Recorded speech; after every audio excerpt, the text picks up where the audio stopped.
call the Public Safety Standing Committee to order. And we shall proceed with announcements. Upon activation of the emergency alarm signal, all persons should immediately exit the building. Please use the exits to the left or right front of the council chamber or the east or west stairwell outside the rear doors of the chamber. Do not use elevators or escalators. After exiting the building, proceed to the assembly area located in front of the Department of Social Services building at 900 East Marshall Street. Abled persons should assist visually and hearing impaired visitors with exiting the building. Public speaker guidelines. Members of the public wishing to speak during the public comment period generally have 3 minutes to speak. Persons appearing before this committee are not allowed to campaign for public office, promote private business ventures, use language of a personal nature which insults or demeans any person, including comments directed at public officials or staff members that are not related to their official duties, or address or question staff members directly. All questions are to be directed to the committee chair. Failure to adhere to the guidelines may result in speakers forfeiting any remaining time and further disciplinary as necessary, which could include barring from future meetings of this committee for a period of 6 months. And Madam Chair, for the record, all members of the committee are in attendance. Member Abu Bakr is attending virtually. And we will now proceed with the motion for virtual participation. Pursuant to Rule 3D4B of Council's Rules of Procedures, Committee Member Sarah Abu Bakr has requested to participate in this Public Safety Standing Committee meeting via Microsoft Teams from her friend's residence in Breckenridge, Colorado, as she is there on personal travel. The committee members present must adopt a motion to approve her participation in this meeting by electronic communication means if it appears to us that her request complies with Rule 3D. Pursuant to Council's rules, I will solicit a motion for members physically assembled approving Ms. Abu Bakr's participation in this meeting by electronic communication means. Chair Tramble, will you make that motion? Move. Second. The committee is voting on the motion for electronic participation means. Vice Chair Lynch? Aye. Chair Trammell? Aye. That motion was approved.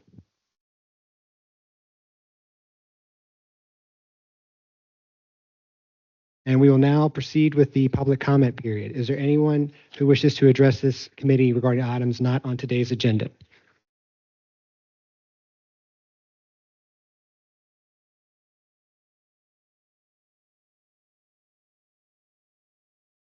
And please state your name for the record. Thank you. Dream Boyd.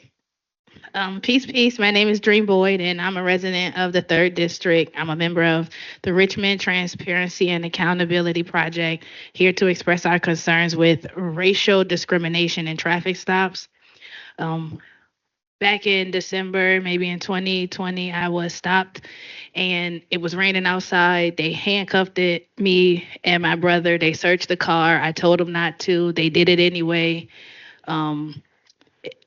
Now, since that, every time I see the blue lights, I'm in panic. My heart is racing. I don't want them around me. It's traumatizing just being in their presence. What's going through your head when you stop with the police? Okay, yeah. When we were pulled over, you could tell, or I could tell, based off of the way his demeanor, he was nervous. He was talking fast. It's like he was trained to be nervous and trained to spot. I don't know what he was trained to do, but it felt like he was trained to specifically target me because I had a rental car and the windows was tinted. So everything was good on it. He just decided to stop me for no reason. Need to say we did not get a ticket, but it was raining, it was cold, and it's dehumanizing being in their presence, and I don't like it. I ask you to take a public stance on this issue to work towards policies that reduce racial disparities in traffic enforcement. We ask you to encourage Richmond Police Department to provide more consistent data on traffic stops, collaborate with the Office of Commonwealth Attorney to decriminalize certain misdemeanor offenses, and in predictive policing policies that historically, nationally, generationally, and systematically impact residents mostly, such as stop and frisk and others. So yes, that's it. Thank you.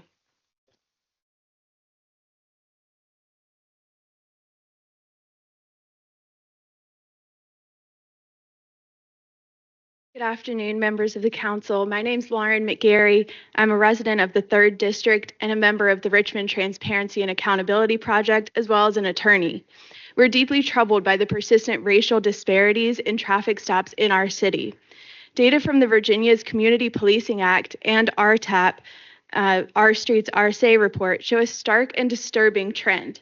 Black drivers are stopped, searched, and arrested more often than white drivers.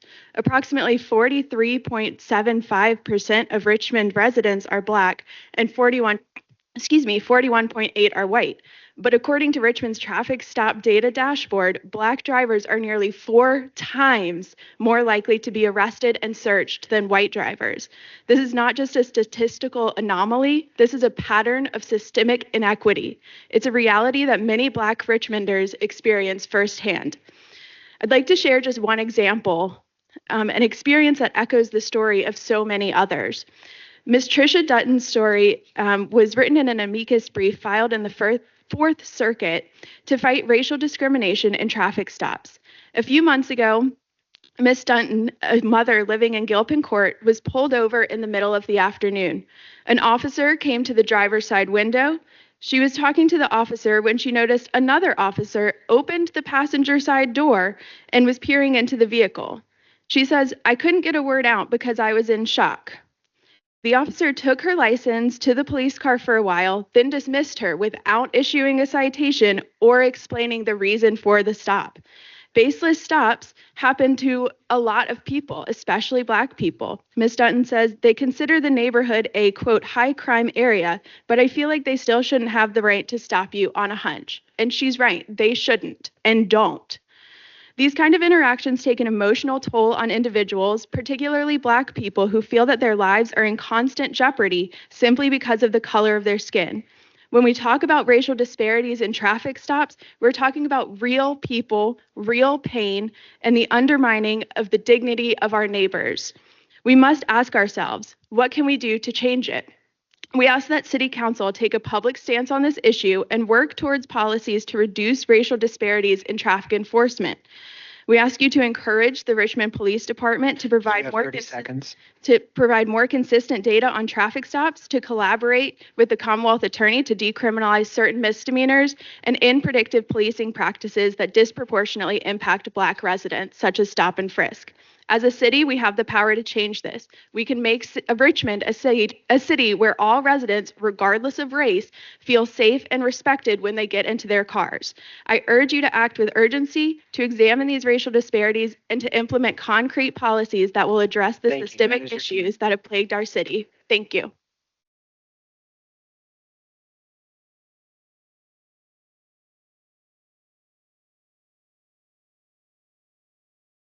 Good afternoon, members of council. My name is Johanse Whitaker. I'm a resident of the 7th District and a member of the Richmond Transparency and Accountability Project. We are deeply troubled by the persistent racial disparities in policing in our city.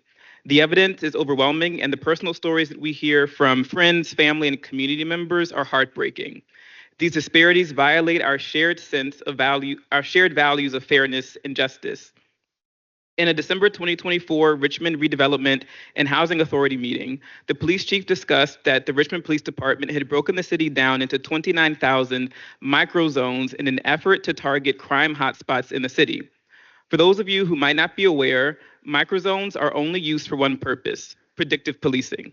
Predictive policing moves decision-making out of the hands of police officers and instead relies on computer algorithms to predict where crime may occur and deploy more officers to those areas. The algorithms used in predictive policing rely on the same data that RTAP has presented repeatedly to City Council. That data demonstrates that our Black and Brown communities are disproportionately over-policed. What happens with these algorithms is then an endless cycle in which police are dispatched to our Black and Brown communities where their training tells them they should be finding crime. That data is then used to feed back into the system, reinforcing and amplifying patterns of racial discrimination in policing. Studies have demonstrated, for example, that the use of predictive policing results in over-policing of Black people. The factors leading a person to commit harm, including a lack of resources or affordable housing, impact people of all demographics and require significant investments in the provision of social services. Now the Richmond Police Department is implementing similar projects in our community without oversight. Our organization sent an email to the police chief on February 20th, and we've not yet heard a response. And so we're here to ask our city council representatives to pass an ordinance that bans the use of predictive policing in our communities. In addition, we ask you to encourage RPD to provide more consistent data on the traffic stops to increase transparency, and encourage RPD to collaborate with the Office of the Commonwealth's Attorney to decriminalize minor traffic stops and misdemeanors, since mass misdemeanor criminalization is one of the major drivers of racial discrimination in arrests and prosecutions. Thank you.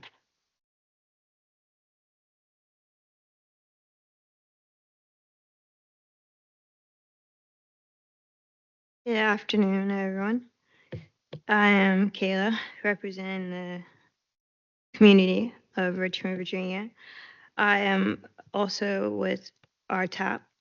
We are addressing the significant issues of bias in profiling African Americans and other people of color. The analysis of a traffic stop in the Community Policing Act indicates that there are significant numbers of people of color that are biasly stopped and pulled over. They are more likely, if we indicate the probability of a person of color being pulled over. I will give you the example of myself. I was on the way to the hospital and I was followed by a Richmond police officer. I was followed for a total of 5 miles. And when I was finally pulled over, I asked the police officer what the reason for the stop was. The police officer just looked at me and said, where's your license and registration? Where's your insurance information? And he went back to the car, and I waited in the car for a good 40 minutes. And I was told that there was a violation with the registration, which I provided information. There was no violation. Long story short, there was not a legal reason for being pulled over other than to gain information to incriminate. And so I ended up with a warning that there was a suspension when there was no driving suspension. And I think that it is imperative that everyone who lives in the city of Richmond, whether you are of ethnic background or not, you must understand that as a people, we once had to deal with being stopped, whether we were walking, through travel, or driving. We have to believe that it is possible for us to have the same equal rights of everyone else. In the community, we ask that the city council representatives pass an ordinance that bans the use of predictive policing in our communities. Additionally, we ask that you encourage RPD to provide consistent data so that this comes to an end. No longer will we be victimized unnecessarily and our rights violated. Have a great day. Thank you.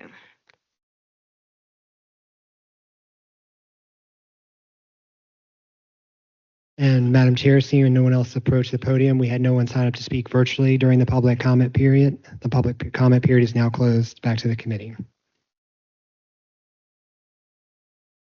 And if you wish, we can proceed with the approval of the minutes.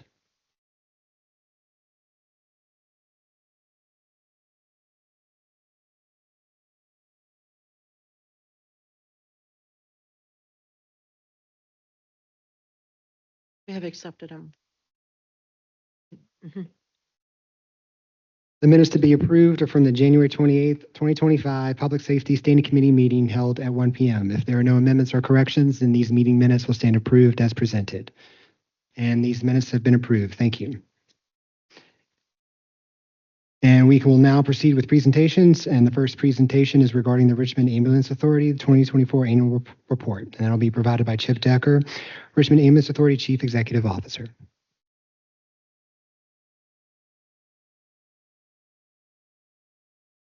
Good afternoon, everyone. Chip Decker, CEO, Richmond Ambulance Authority. I am here to present the annual report, not to actually make a presentation. So this should be short and sweet. Pursuant to City Code Section 2-773, the Richmond Ambulance Authority submitted its 2024 written annual report to the clerk's office in early December. However, each year we put together an annual report, which you should have. If you don't, I left copies. And so I'm here today to present that to you. It's more of a year in review. It contains letters from our board of directors, the operational medical director whose medical license we all practice using, well, under anyway. And there's something that I may or may not have written that has my name on it in the annual report also. It highlights our community outreach activities and organizational overview, operational highlights, and along with a couple other reports, financial reports, and that will show our financial health. Some of the highlights in that: 98.5% overall patient satisfaction, with a 82% patient engagement. So top box is 82%. We use the Baldridge Group as a third-party vendor to conduct our patient satisfaction surveys. And so we get monthly information from that. We responded to 53,000 calls and handled more than 39,000 transports, which both are down considerably since pre-COVID, when we used to push nearly 70,000 responses. So maybe the city's getting healthier. And the Ambulance Authority was recognized by the Old Dominion EMS Alliance as a regional award winner for outstanding contribution to EMS health and safety.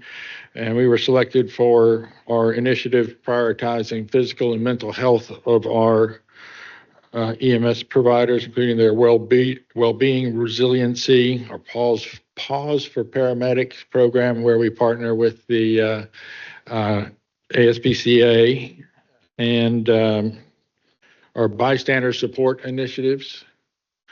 And hopefully later on in the year, we will win the governor's award. So unless you have any questions, those are our written report was given to city staff like we're supposed to do, and this is just a follow-up.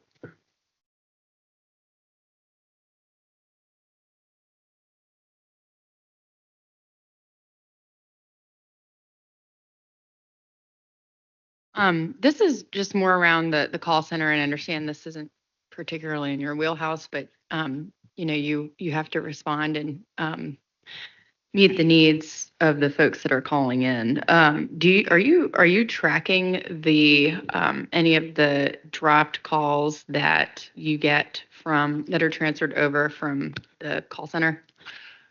So some months back, the city stopped transferring calls to us and took over the emergency medical dispatch themselves.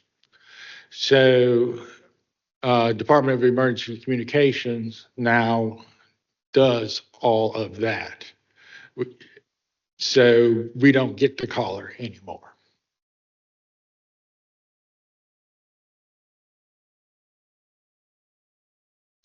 So then how, so maybe this is a question for Mr. Willoughby. So then you're not tracking how many, so let's say somebody has a heart attack, right? They call into the call center. How is that call center getting to you to relay the information that you need to go dispatch? The call taker I'm probably going to speak a little bit for you. Call taker types in the information that they hear from the caller, interrogates the caller using the same system that we were using and that we actually still do continue to use when the opportunity presents itself. So the call taker at DEC types it in, and then it is sent to the proper desk, if you will, or dispatcher for dispatch. So as soon as they get let's say, the type of call, a chest pain call at this address, then we might have enough information in order to dispatch to it. Then they'll continue to get, everything like callback number and whatnot. But from the call taking position, then it goes to the dispatch position at DEC. For a chest pain call, they'd get a fire dispatch. It shows up at our building in our computer-aided dispatch system at the same time because we're on the same dispatch system. We're just remotely dispatching from DEC, if that makes any sense. So, question, this is for Mr. Willoughby then, how many dropped calls, do we have, data on how well that's working now that we've transferred this over to your shop? I assume we're talking about when we transferred EMS calls over to RAA. And this new process eliminates that, in which you call 911, the person answering the 911 call is obtaining the information, entering the information into the computer, and it's instantaneously appearing at the ambulance authority for dispatch. So I'm more referring to, and this, I'm not trying to be coy here. What I'm asking a question about is in response to anecdotally how many folks that we've had call in and say, and even me, in my experience with 911, call in and say, we were on hold for 15, 20 minutes. So it's more, I get maybe I'm using the wrong vernacular, but maybe not the dropped calls from the transfer, but calls that aren't answered in a timely. I thought those were referred to as dropped calls, but anyway. Okay, I'm following you. So anytime anyone calls 911 and the line is disconnected before they reach an emergency communications officer, the system automatically calls them back. And there's a recording that says, this number called 911. Is this an emergency? Press 1. You press 1, you get connected back to the communications officer. And yes, we do have numbers. I don't have those with me of the percentage of abandoned calls that we have. It's single digit numbers.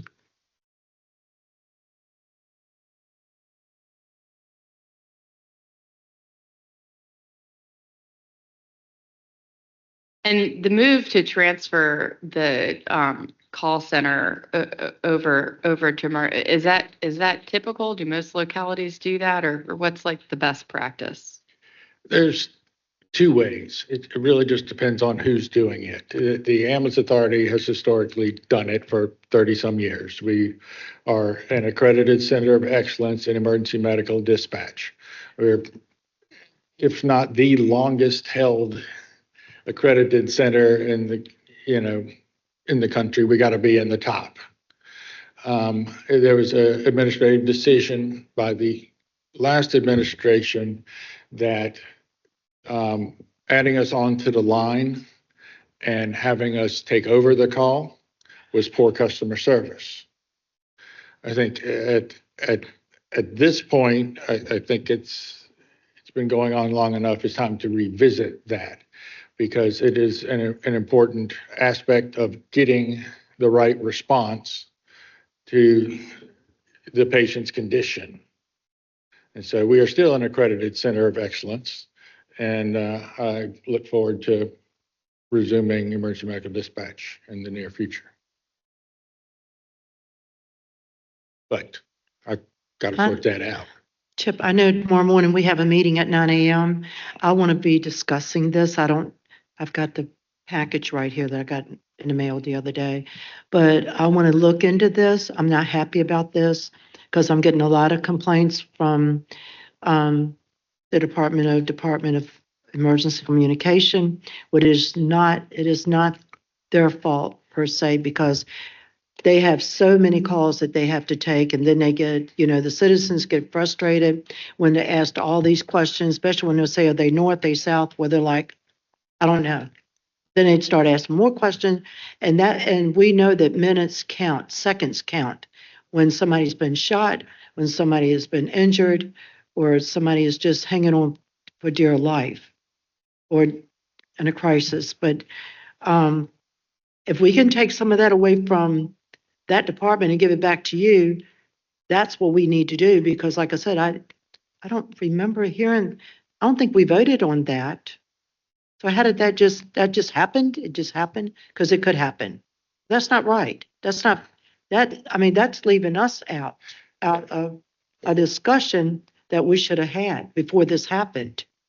Yeah, as I said, it was an administrative decision from the former administration. And The previous, the previous administration. okay, that makes sense. And so I think there's several things that we need to unwind from that period when it comes to the ambulance authority. Because I know this would not have happened without a discussion with Mayor Danny Olula and probably Sabrina. So that's why I wanted to make it clear that it was the previous mayor, previous administration. Right. But we will definitely talk about this tomorrow, even if we got to stay a little bit over, because I want to know more about this.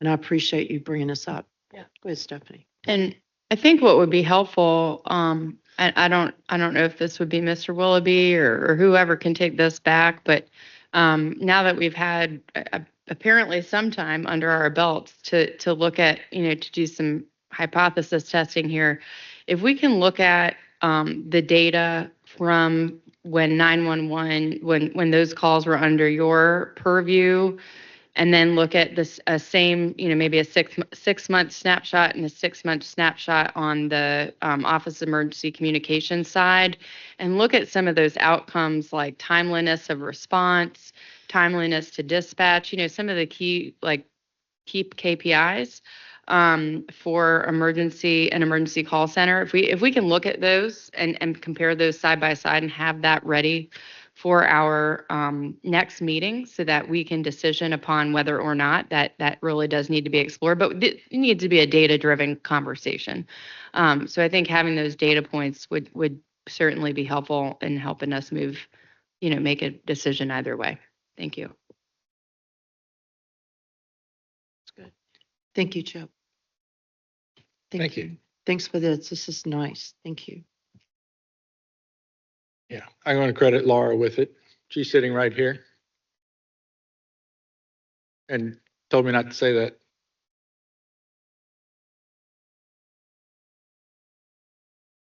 Yes, Madam Chair. Next is the discussion items involving Richmond Police Department planning and practices in Chaco Bottom. That discussion will be led here by Chief Rick Edwards.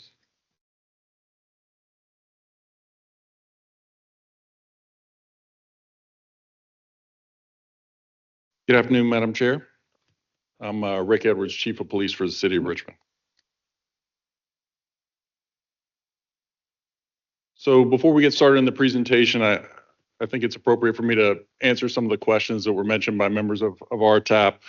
To talk specifically about predictive policing, hotspot policing, I've explained this to other members. I've explained it publicly, but I'll do it again today. That the data we use to develop those hotspots out of the 29,000 has nothing to do with police response. Some of the criticism about predictive policing is based on the example would be given if police focus on a certain neighborhood, of course they're going to make more drug arrests. Of course they're going to make more traffic stops or gun arrests. The data we use to come up with these hotspots are self-generated by the community itself for gun-related crimes. So if a person gets shot and killed, a person gets shot and wounded, a person's house is shot into, or a person's car is shot into. There are two types of non-fatal shootings. The other one is a robbery. Those are reported by members of the community and have nothing to do with the police. So that's how we come up with that data. When it comes to specific traffic stops, I understand that this is a controversial issue, that it can be very concerning to get pulled over. I personally have recently been pulled over. I'm in a car that doesn't have tint in it, and the officer couldn't see who I was when he pulled me over. So I understand the fear that the members of the community have when they get pulled over by the police, but it's important to note that most traffic stops, when they occur, the officer doesn't know the race of the person until they walk up to the door. And I would challenge people, certainly at night this is obvious, but even during the day, if you see a car drive by, tell me the race of the person in the car. Tell me how many people are in that car. It's very difficult. So oftentimes officers are unaware of who they're stopping until they walk up to the door. So that's what I would say about that. And then if there's ever a complaint on one of our officers, they should be telling you why they stopped you. And if they don't, that's a problem for me. So notify us, please, in a timely fashion. We have body camera. We will review it. We will find officers out of policy if they break that policy. You deserve, when you're pulled over, to be told why. It doesn't mean you always get a ticket. I want our officers to have discretion, but if you get pulled over, you deserve, it can never be because an officer has a hunch or because you're in a bad neighborhood. There has to be probable cause for the stop. And if there's not, I'll deal with that. So that's what I would encourage all members of our community. If you feel like you've been mistreated, tell us. There's a multitude of ways to do it. You can call 911 and ask for a supervisor. You can go on our website and make a complaint anonymously even. We will investigate those complaints. Or you can come to headquarters, or you can corner me at a meeting and I'll take the complaint. So we want zero barriers for our community telling us when they feel like they've been mistreated by a member of our department. So with that, I'll start the presentation. Ms. Trammell, you asked me to talk about the Shaka Bottom. Do you have a question before I move on? Yeah, I do, Chief. I just want to say that I know that one of the speakers last night talked about an incident that happened maybe in 2018. I know, and you know, I think everybody in this room knows that policing has changed since 2020. I know you're 65 officers down right now, and I know that you come to all the community meetings, all my 8th district meetings. You hear those citizens say, we want more police in our neighborhood. We want more police to be visible. We want them to stop the people that are going 80 miles an hour down Walmsley Boulevard, Richmond Highway, Warwick Road, and I could go on, Forest Hill, your area that just got horrible. And I got a call. I knew one of them. I mean, that's what people are hollering about. And I know that, you know, you always come here and you say your door is open. You give everybody your phone number. And if there's a problem with an officer, they can contact you. You respond. I mean, we've never had a chief like that. Never had a chief that was 24/7. I can text you at 11 o'clock at night and you're responding back to me about an incident, about a shooting that maybe the officer was so busy on another, 2 shootings at one time that I didn't get to note it. I wasn't notified until the citizens started calling me at 12 a.m. But I just want to say thank you officers for all that they do. And like I said, community policing has changed since 2020. I was at a funeral Saturday. I saw those 2 officers, 2 captains that are retired. One basically stood up there and almost cried what he was talking about, the riots that happened in 2020. But thank you, Chief. Thank you. Yes, ma'am. So let's move on to the Shaka Bottom, which, as you know, has created a special challenge for us. And I'd like to explain why it is what we're dealing with. So this past summer, we spent a lot of time and resources policing the Shaka Bottom, and it had some significant results. We had less shootings, less robberies, and overall violent crime drop of 12%. That didn't come without cost and manpower issues.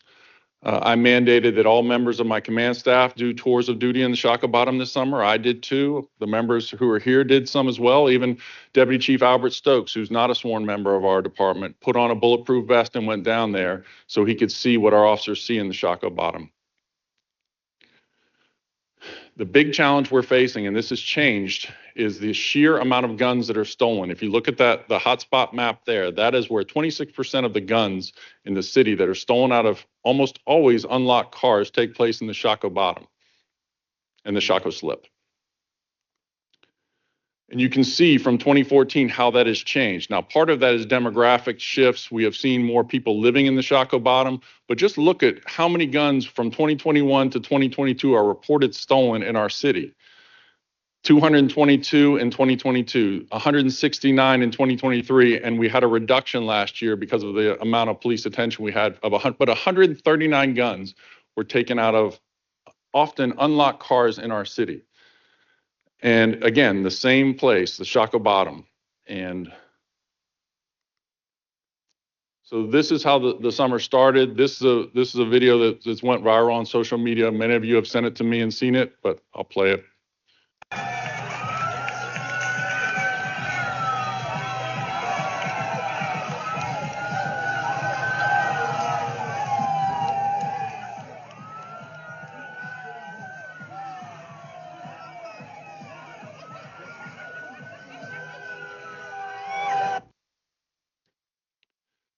So there's a very similar video that our friends in fire had the exact same thing happen to a fire truck. I'll spare you showing that one. And obviously our officers took their time, they spoke to people, but we were trying to go somewhere and we're surrounded. Now that was nonviolent, people were partying and that sort of thing, but it just shows the sheer amount of crowd and level of intoxication that we were facing. Then in the Shaka Bottom, unfortunately, we had a murder on the 2nd. So we had officers 2 blocks away on one of these hotspot curves that I've identified. An officer was 2 blocks away, heard the gunfire, and runs up there with and catches the suspect. So the victim, Richard McKinnon, was shot and killed, and right on the corner. And Mr. Anthony Williams, whose case is still pending, was arrested literally with a smoking gun in his hand, taken into custody without incident. And I was down there that night. And while I was down there, I saw what the officers had been reporting. And I've worked the Shaka Bottom for 20 years. I've never seen it like this. I've never seen the amount of open carry firearms. And I'll show you an example of it. I've never seen the level of gun possession there. And we've tried very diligently to keep a lid on the violent crime that summer. And I think we were successful after, unfortunately, Mr. McKinnon lost his life. All right, so I think why you asked me to talk about this, Ms. Trammell, was the article that was in the paper that I'm sure we'll get to after the presentation. And I'd like to talk about why those 6 cases were dropped. I've met with the Richmond Commonwealth Attorney to discuss it, but this is an example of the kind of case that she would like us to see. So all these cases are nuanced. This is a case that was successful, and I'll show you why. What's up, big dog? You got a conceal? You don't? Oh, you can't carry that like that then, man. That's a 30 round, right? All right, come on. Yeah. Come on, man. You got license on you? Oh, no, man. Yeah. So this man was in possession of an AR-15, just holding it. It wasn't on a strap. It wasn't in a holster or something. He's standing there on the side of the street holding a rifle with an extended magazine. It's unlawful to have an extended magazine in the Commonwealth unless you have a concealed weapons permit. So the officer approaches, asks the man if he has a concealed weapons permit. When he says no, they take him into custody professionally and calmly, and they take the gun, issue him a citation, and he has his day in court. The cases that were dropped, what the Commonwealth Attorney has shared with me is she would prefer us, before we put hands on someone or before we even ask about a gun, if they have a concealed weapons permit first, and try to determine that first. Now, when that article came out in the paper, I got calls from chiefs of police around the Commonwealth, even retired attorneys asking me to send them the case law on that.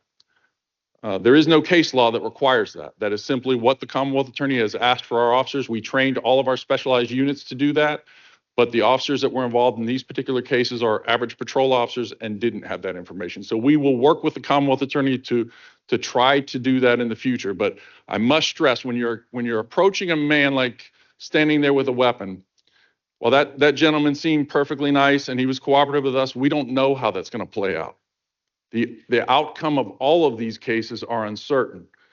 When everyone else in the criminal justice system gets a hand on this, whether it's judges, prosecutors, defense attorneys, they have time to review the body camera. They have time to read the reports. They have time to research the case law. They can press pause on the body camera and see what the officer could have done better, how they could have done it better. The officer in the field does not enjoy that same privilege. And the outcome, as I said, is uncertain. And we just have to look at what happened at Virginia Beach this weekend, where officers were confronted with a man with a gun who pulled it out, shot both of them, and then executed them as they lay dying. That kind of situation can happen anywhere in this Commonwealth, especially when you're confronting people with guns. So here's another incident. Again, later, this person was arrested safely by Richmond police. This is another video that went viral on social media.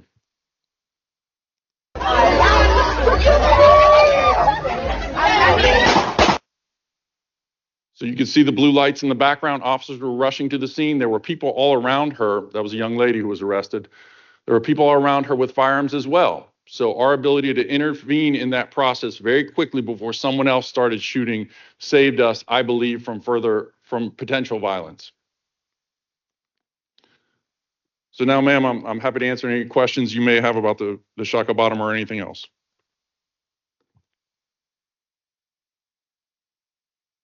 At one point in time, we had talked about perhaps, and you'll have to forgive me if I am imagining this, about doing, was it an outdoor refreshment area where we can designate a zone of the city of downtown, so that way we can ban, I mean, essentially what we're trying to get to is banning firearms.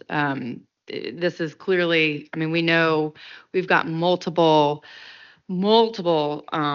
concerns from residents, businesses. I mean, what's going on down here, and you know, you guys have been able to curtail some of it, but I mean, what's happening here is not the best face and not the best foot forward for Richmond. And so are there some creative ways that we can look at doing a zoning this and doing a ban on firearms, or what are some of the policy solutions that we can look at? Well, we've obviously done that in city parks. So I've met with Mayor Avula, with CAO Joy Hogg, and Dr. Newble and Ms. Robertson.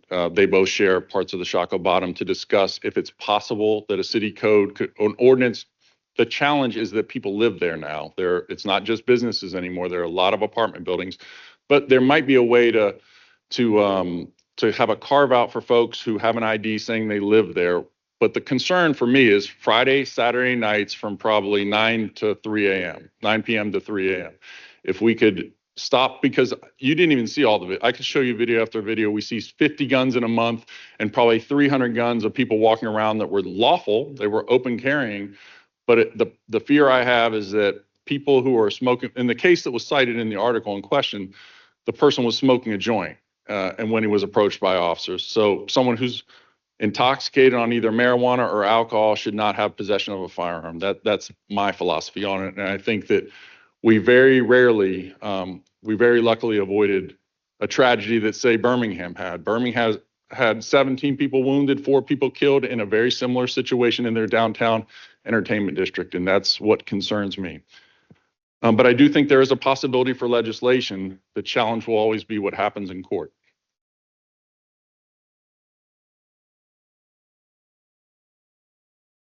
Chief, when I saw this article, I was dumbfounded. And I will tell you right now, a lot of people saw this article, and I shared it with a lot of my people that were always asking for more police. And you know what they were saying? Take them out of Shaka Bottom, put them in our neighborhoods. We want to see them in our neighborhoods. If Shaka Bottom, you know, if they want to have that area for themselves, let us, we can't do that. The chief is not going to do that.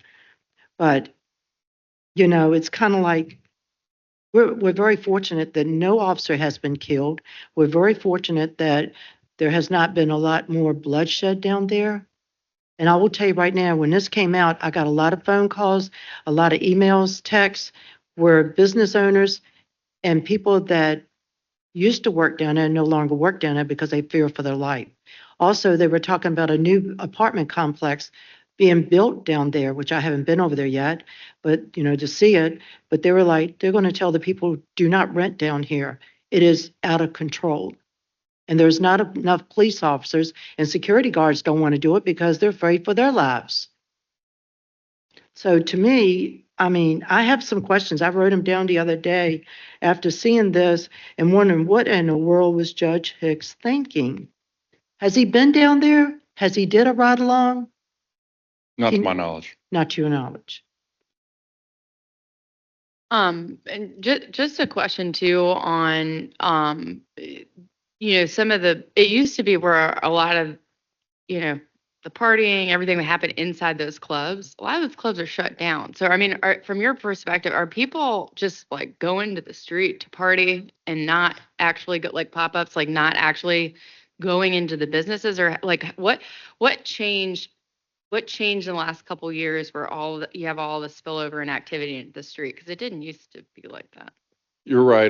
There definitely has been a change. The clubs it's very difficult to get a firearm into any of those clubs down there. So that's why we see the guns are left in cars. But there is a group of folks that go just to be seen and to see people. It's like a fair environment, which will be fine, except everyone's bringing guns. And a lot of the folks are from the counties. And when we stop and talk to them, saying, why are you bringing an AK-47 to an entertainment district?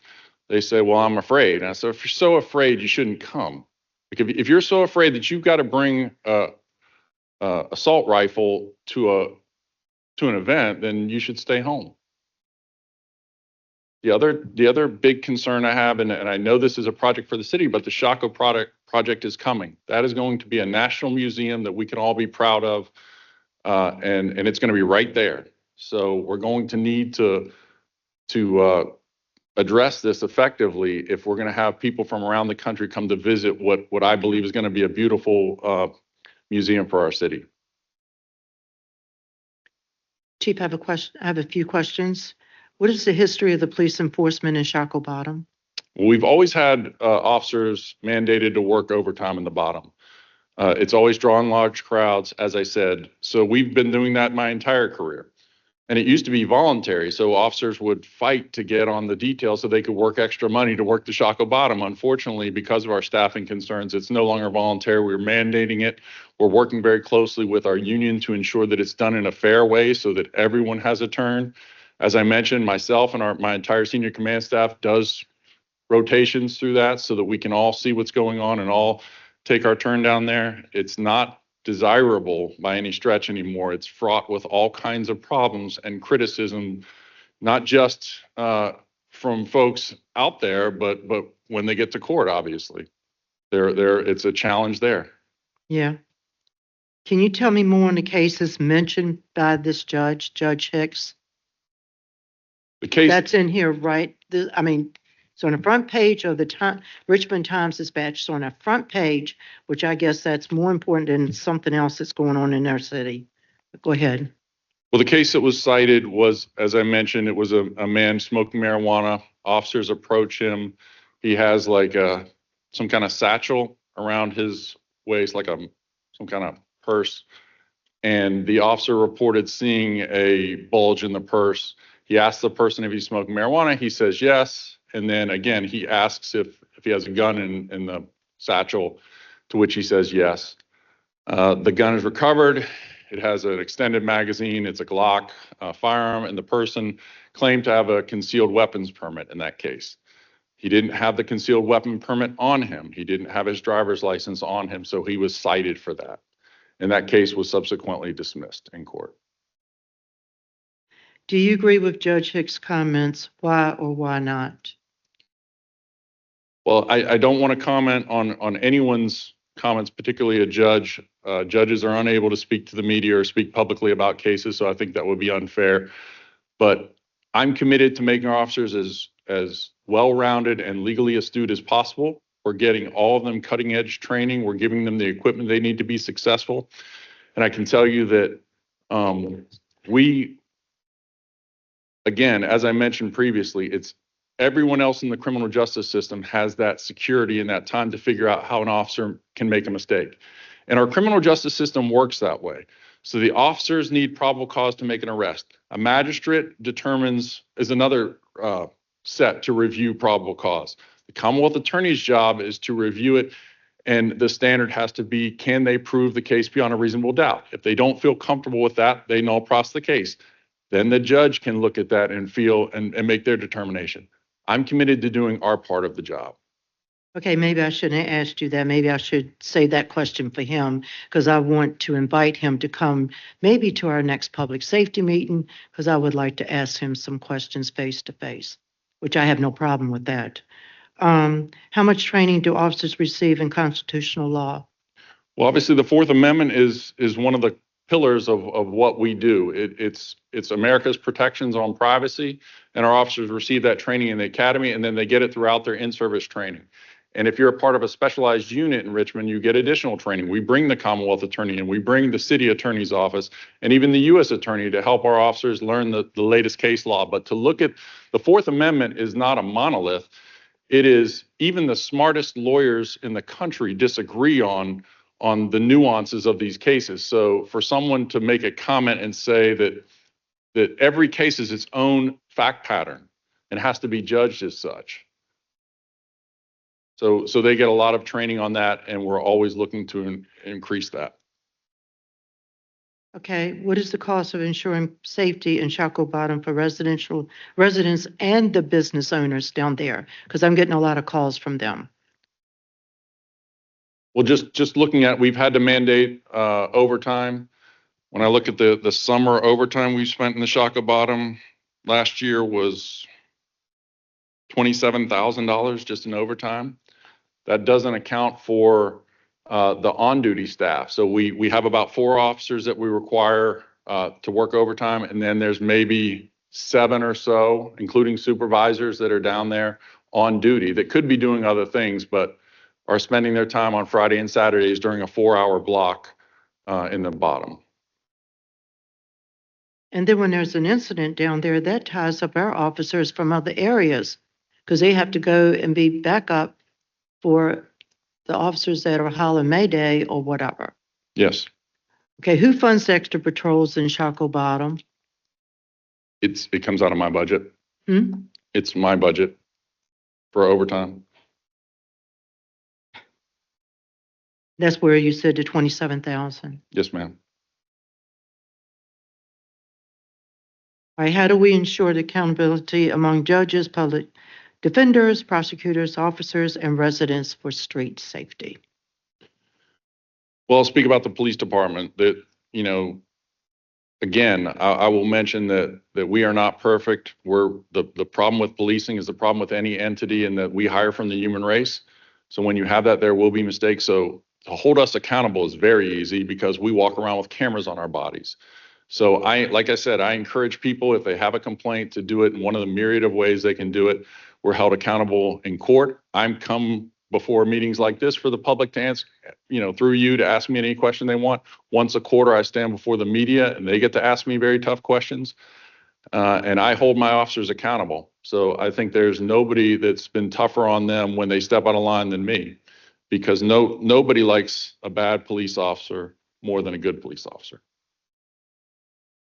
And you know what? Officers get so fed up, so disgusted when they do what the citizens ask them to do, to try to stop the crime before it happens. And then when they make an arrest or they give somebody a ticket and they go to court and then it's dismissed. I can remember going back to court and doing court watch back in the day, when I would be so fed up because before the officers and all of us could get out of court, the ladies of the night were already bonded out and back on the street, right in the same area with them, not even 40 minutes later. And, your officers do a hell of a good job. And it's because of you, the leader, that they know what is expected of them. And because of us council members that come to you when we have an issue and you respond back to us, even with the mayor, his administration, because you know that, hey, you have to be accountable for us. And when this happens, and this makes the front page of a newspaper, and then it goes to another page, and I can only imagine what our officers feel when they see this, and then they feel like, what's the use? Well, I But can they just do tell it you that- because they love our city. They do it because they love the people. When I have 160 people at my 8th district meeting and your officers are there walking around the room, talking to them one-on-one, or walking even outside because someone doesn't want to talk inside about giving them the things that they see that's going on. Just like your officer called me, oh my goodness, Michael called me about the guns and all of that's being taken out of the cars on the weekends at the satellite. And I gave him the owner's number. He did make contact with him yesterday, and they're going to work together to see I mean, I forget how many guns he said had been taken out of unlocked cars. Some of them were locked, I guess, where somebody could see the gun and Nope. busted the windows and got the gun. And this is, I mean, this right here, this is, I mean, even Stephanie said, this is very alarming to see that many guns taken out of Chaco Bottom. And then the videos up there, like I said, I want to know, and you know, maybe, Judge, you can always call me, 804-240-5050. Judge Hicks, you can call me. You should already have my number. But anyway, I would like to ask him some questions, see if he did a ride along, and see if he's seen some of the things that we have seen. That is, oh my goodness, that is unacceptable. And can you imagine, like you said, drinking alcohol and smoking marijuana? They don't mix too well when there's an argument over a female or over a male. Think about it. Well, that's the majority of our murders are not related to the drug trade anymore. They're related to interpersonal disputes that escalate. So something that often gets lost, and I know like nobody in the Commonwealth does more to try to work with community members to avoid the criminal justice system than the city of Richmond and the Richmond Police Department. But something that often gets lost in that conversation is the victims. To your point, you know me, I was a homicide investigator most of my career. I've sat in the living rooms of parents who have lost loved ones. That's what I'm passionate about. That's the stats that I care about. I never ask officers to do traffic stops on a quota system. I never ask them to make gun arrests or felony arrests. What I want them to do is the kind of work we can do to lower violent crime for everyone, because that the voice of the victim often gets lost. And you know what, Chief? I got a call this morning from a grandmother screaming and crying because her grandson was shot this weekend, not once, but twice. He was shot. And by the grace of God, he's still alive. And all she was saying, he went to have dinner with another friend, and it happened like 2:30 in the morning. They thought it was in my district. It's in the 6th district. But she reached out to me to ask me to please have you give her a call. Yes, And I know you said you would, because she just texted me and I said, yes, the chief and I are still in this public safety meeting because she's so concerned about her grandson. And once they die, they don't understand. Once they die, they're gone forever. And they've lost their loved one forever and ever. And I just appreciate your officers, appreciate you. And I can't tell you enough. And I know my colleague feels the same way. And Sarah, too, she and I, we were texting each other, and she wanted you to know that she was sorry that she could not be here, but she will reach out to you too. Yes, ma'am. Thank you, Chief. Thank Do you. you have something, Steph? Just one comment, and you know, ditto to everything Reva said, and you know, we certainly want to support you in helping us, particularly with the Chaco Bottom and the murder that happened this past summer was awful and exemplary of why we need to put further protections in place. If you have policy recommendations that you know, we should be considering, if it's you know, doing some type of zoning, getting the business district together to look at anything that we can do from a planning perspective, or anything that's kind of like within the locus of our control that we're not doing now, to alleviate some of the burden on you. I think that'd be helpful for us to know, so we can And move on. Stephanie, thank you for bringing that up, because I can remember maybe before 2020, we used to have meetings. I used to go there with the meetings with Cynthia Newbell with the business owners. And then all of a sudden it just stopped. But I mean, looking at this right here was nothing to compare back in the day with what we're seeing now. And yeah, I'm getting some calls, but it's kind of like not what I was getting before 2020 in reference to little things like people busting out a window or drinking outside. But now this is just out of control. I think we need to have a meeting, take this public safety meeting out there to the businesses. Well, Ms. Trammell, I can tell you, I see Juan Braxton here today. He's a business owner in the city. He's worked with us to be a liaison to the nightclubs specifically. So we did nothing last year with this planning without involving the community members and our business community. And Juan was instrumental with helping us bridge that gap. Now, we didn't always see eye to eye. They had their ideas, we had our ideas, but we always worked together so that they can have a business that functions while maintaining some semblance of security. But you know what, Chief, a lot of the business owners, when I've mentioned that last year, you know what they said? It doesn't do any good. It doesn't do, the chief don't have enough officers. He can't patrol us 24/7. No, he can't. But y'all can do something to help him. They want more cameras out there. Yes, ma'am. They want to do more lighting out there. And I told them it's not my district, but I could bring it up to you and bring it to my colleague and see. And as Stephanie said, let's take it out there. Let's take the public safety meeting out there to Well, them. we'd love more smart people who care about safety involved in the conversation. I think is going to get us to a better place. And we're planning now for the summer in the Shaka Bottom, but we're hoping to have a better summer than last year. But it starts now. The planning starts now. Okay. The gentleman has something to say.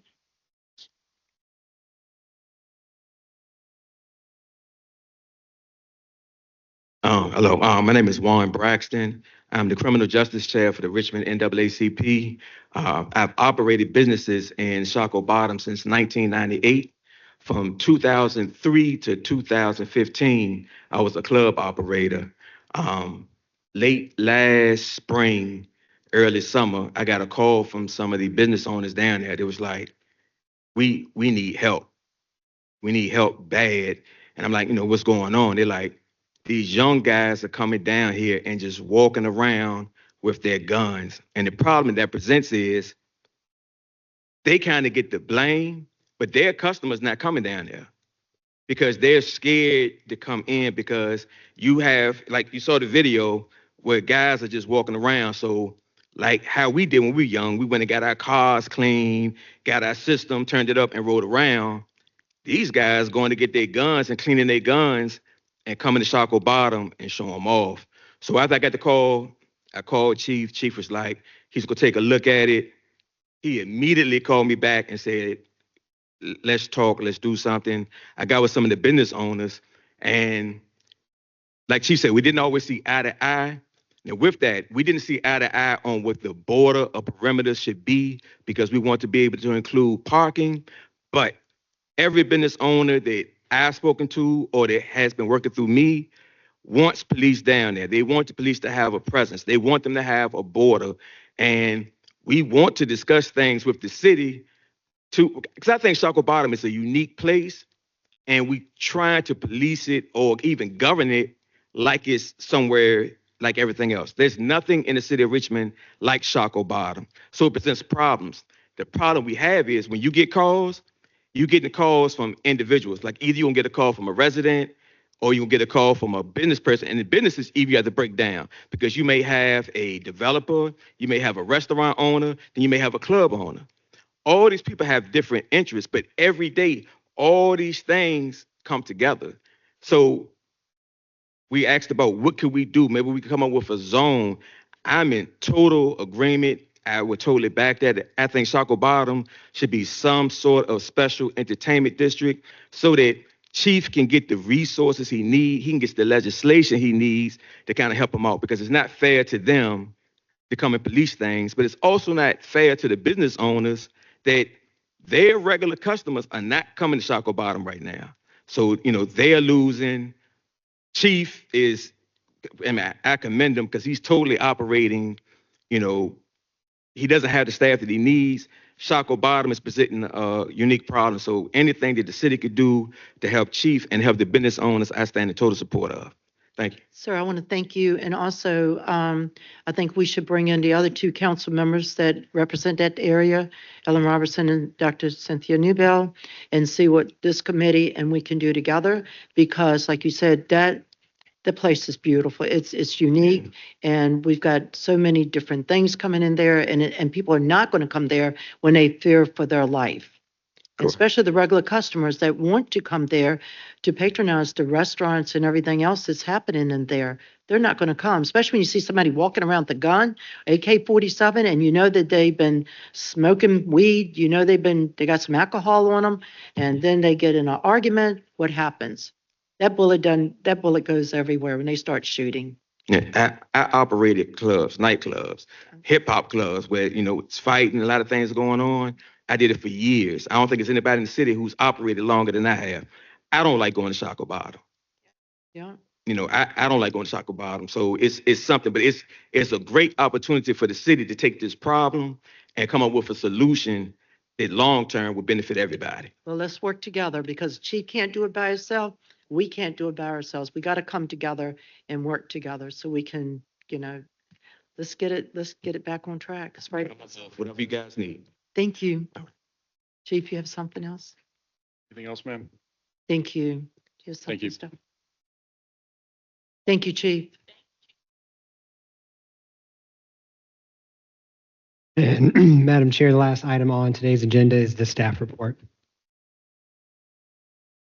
Sorry, JR didn't. RJ. Thank you. The last item on today's agenda is the staff report. Yes, we've given you the document, and we, just to let you all know, we're also working on future presentations and items that you've mentioned you might want in later throughout the year. And we'll Well- get back to you on those. We might be able to change something next month if we can get our Judge David Hicks, to come here to speak to us. I would love to have that.